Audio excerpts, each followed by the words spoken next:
Assalamualaikum warahmatullahi wabarakatuh. Halo semuanya, perkenalkan nama saya Faris Ahmad dari kelas 2A, NPM 25783013. Nah, di video kali ini saya akan menjelaskan tentang CSS. CSS atau Cascading Style Sheet merupakan bahasa yang digunakan untuk mengatur tampilan dan gaya suatu halaman web. Dengan menggunakan CSS, kita dapat mengubah warna, ukuran teks, jarak antar elemen, hingga tata letak sebuah halaman HTML. CSS sangat penting dalam mengembangkan web karena berfungsi untuk memisahkan antara struktur dan tampilan. Struktur halaman ditentukan oleh HTML, sedangkan tampilan diatur oleh CSS. Dalam menggunakan CSS, memiliki tiga cara utama, yaitu inline CSS, internal CSS, dan external CSS. Ketiga metode ini memiliki fungsi yang sama, yaitu untuk memberikan gaya pada elemen HTML. Namun, cara penulisannya berbeda dan memiliki kelebihan serta kekurangannya masing-masing. Inline CSS adalah metode penulisan CSS yang paling sederhana karena ditulis langsung di dalam elemen HTML menggunakan atribut style. Pada metode ini, setiap elemen yang ingin diberi gaya harus dituliskan CSS secara langsung pada teks tersebut. Sebagai contoh, sebuah tag heading dapat diberi warna dengan menambahkan atribut style yang berisi property color. Begitu juga dengan paragraf. Kita bisa langsung mengatur ukuran font dan warna teks di dalam teks paragraf tersebut. Cara ini sangat mudah dipahami oleh pemula karena tidak memerlukan pemisahan file atau penulisan kode yang kompleks. Inline CSS biasanya digunakan untuk kebutuhan sederhana atau ketika ingin melakukan perubahan cepat pada suatu elemen tertentu. Meskipun sudah digunakan, inline CSS memiliki beberapa kekurangan. Salah satu kekurangan utamanya adalah tidak efisien jika digunakan dalam skala besar. Jika sebuah halaman memiliki banyak elemen yang memerlukan gaya yang sama, maka penulisan CSS harus dilakukan berulang kali pada setiap elemen tersebut. Hal ini menyebabkan kode menjadi panjang, sulit dibaca, dan sulit untuk dikelola. Selain itu, inline CSS juga tidak mendukung konsep pemisahan antara struktur dan tampilan secara optimal, sehingga kurang disarankan untuk digunakan dalam mengembangkan website yang kompleks. Oleh karena itu, inline CSS lebih cocok digunakan untuk percobaan, debugging, atau perubahan kecil yang bersifat sementara. Metode kedua adalah internal CSS, yaitu penulisan CSS yang ditempatkan di dalam text style pada bagian head dari dokumen HTML. Pada metode ini, kita dapat menuliskan berbagai aturan CSS yang akan berlaku untuk seluruh elemen dalam satu halaman tersebut. Internal CSS menggunakan selector yang menentukan elemen mana yang akan diberi gaya. Misalnya, kita dapat menuliskan aturan untuk semua tag heading satu agar memiliki warna tertentu, atau semua paragraf agar memiliki ukuran font dan warna yang sama. Dengan menggunakan internal CSS, penulisan kode menjadi lebih rapi dibandingkan inline CSS karena semua aturan CSS dikumpulkan dalam satu tempat. Internal CSS memberikan kemudahan dalam pengelolaan tampilan untuk satu halaman web. Jika kita ingin mengubah gaya suatu elemen, kita hanya perlu mengubah kode pada bagian style tanpa harus mencari dan mengedit setiap elemen secara satu persatu. Hal ini tentu lebih efisien dibandingkan inline CSS. Selain itu, internal CSS juga membuat struktur HTML menjadi lebih bersih karena tidak dipenuhi oleh atribut style pada setiap elemen. Namun demikian, internal CSS juga memiliki keterbatasan, yaitu hanya berlaku untuk satu halaman saja. Jika kita memiliki banyak halaman web dengan tampilan yang sama, maka kita harus menyalin kode CSS tersebut ke setiap halamannya, yang tentunya kurang efisien dan berpotensi menimbulkan inkonsistensi. Metode ketiga adalah external CSS, yaitu penulisan CSS dengan file terpisah yang memiliki ekstensi CSS file. Ini kemudian dihubungkan ke dokumen HTML menggunakan tag link yang diletakkan di bagian head. Dengan menggunakan external CSS, kita dapat menuliskan semua aturan CSS dalam satu file khusus yang terpisah dari HTML. Metode ini merupakan cara yang paling direkomendasikan dalam pengembangan web, terutama untuk proyek yang memiliki banyak halaman.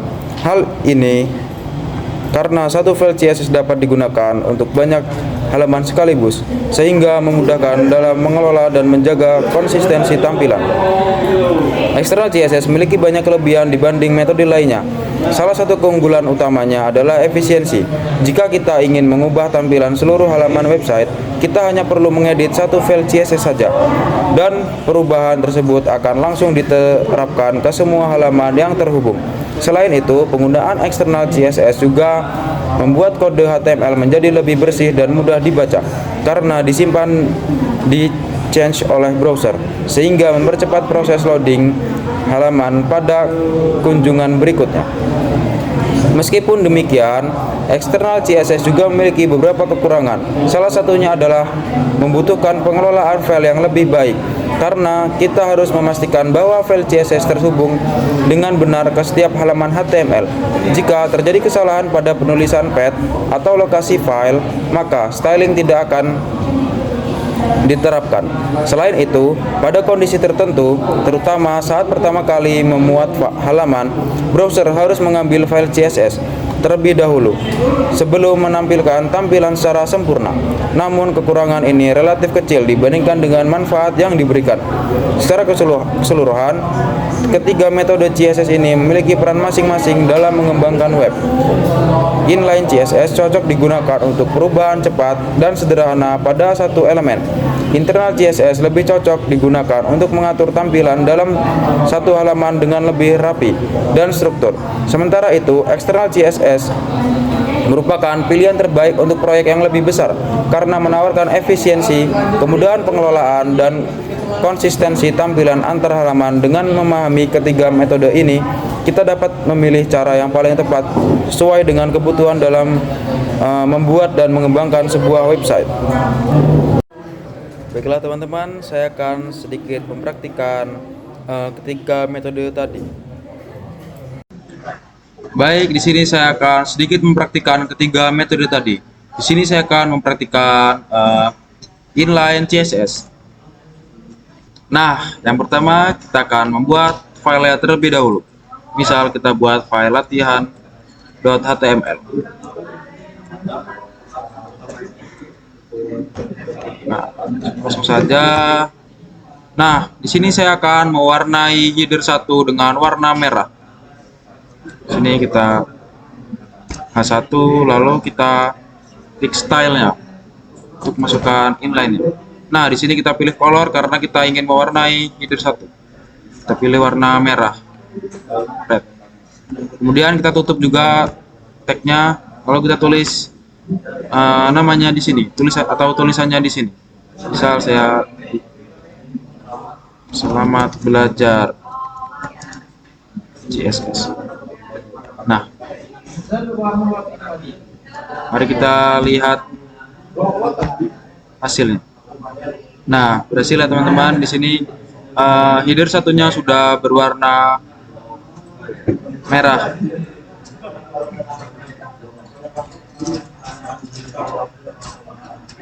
Lanjut ke praktek kedua. Praktek kedua kita akan membuat internal CSS. Langsung saja di sini kita beri tagnya text style di bawah title. Text style. Lalu di sini kita isi, di body kita isi misal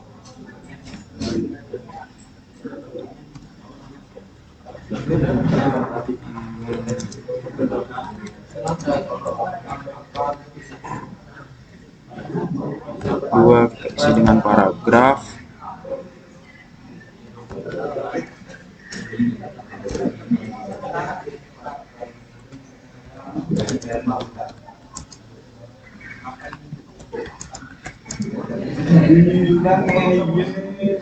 Kemudian kita isi stylenya. Misal saya ingin memberi warna pada header 1 dengan warna biru. Sini kita panggil dulu header satunya. Nah, lalu kita buka kurung ini. Kemudian kita pilih color karena kita akan mewarnai. Nah, kita pilih warna biru. Jangan lupa untuk setiap ini kita beri tanda titik koma untuk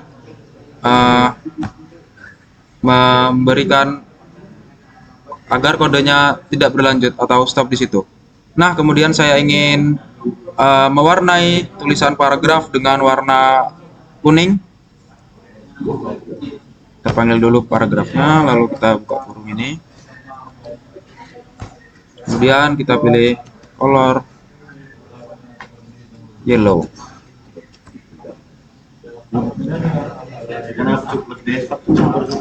Kemudian saya juga ingin mengubah background color di halaman web saya.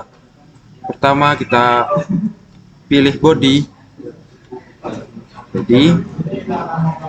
tadi kurung ini, kemudian pilih background color, kita pilih warna abu-abu atau grey. Coba di Ctrl S, lalu kita run kode kita. Nah, sudah berhasil teman-teman. Di sini header 1 berwarna biru dan paragrafnya berwarna kuning dan backgroundnya berwarna abu-abu. Baik, selanjutnya kita akan masuk ke metode ketiga, yaitu external CSS.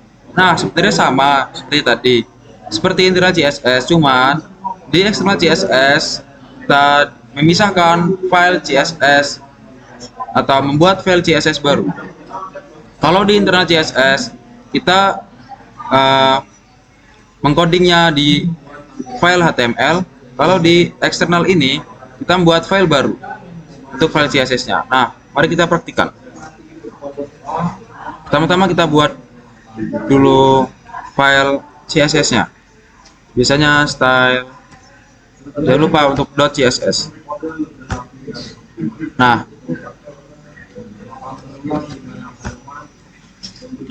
saya ingin membuat header 1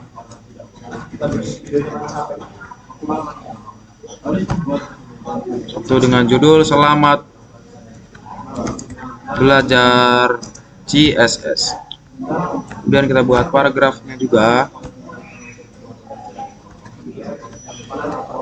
dengan judul "Senangnya Belajar CSS".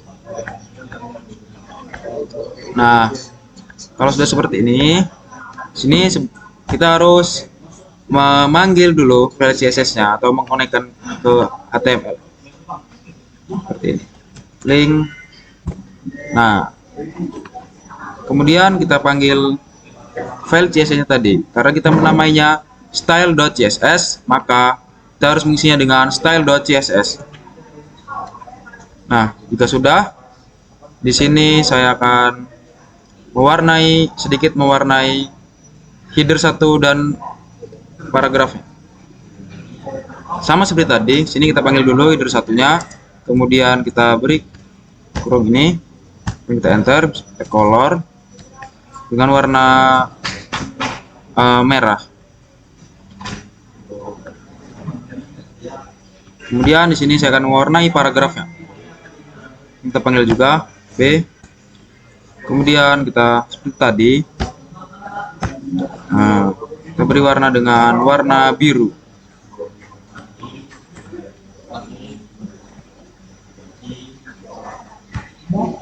Nah, di sini saya juga akan mengubah BG colornya dengan memanggil body,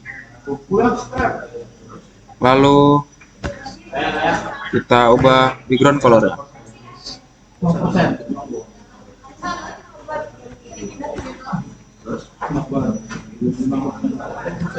Dan colornya menjadi warna hitam atau black. Nah, di sini kita sudah selesai men-stylingnya. Kemudian kita akan merunning hasilnya. Bagaimana hasilnya? Oh, ternyata berhasil. Seperti ini hasilnya, seperti tadi. Header 1 berwarna merah, paragrafnya berwarna biru, dan juga background color berwarna hitam. Mungkin sekian video pembahasan materi kita pada kali ini. Terima kasih sudah menyaksikan, dan maaf bila ada salah kata. Saya akhiri. Wassalamualaikum warahmatullahi wabarakatuh. See you in the next video. Mantap.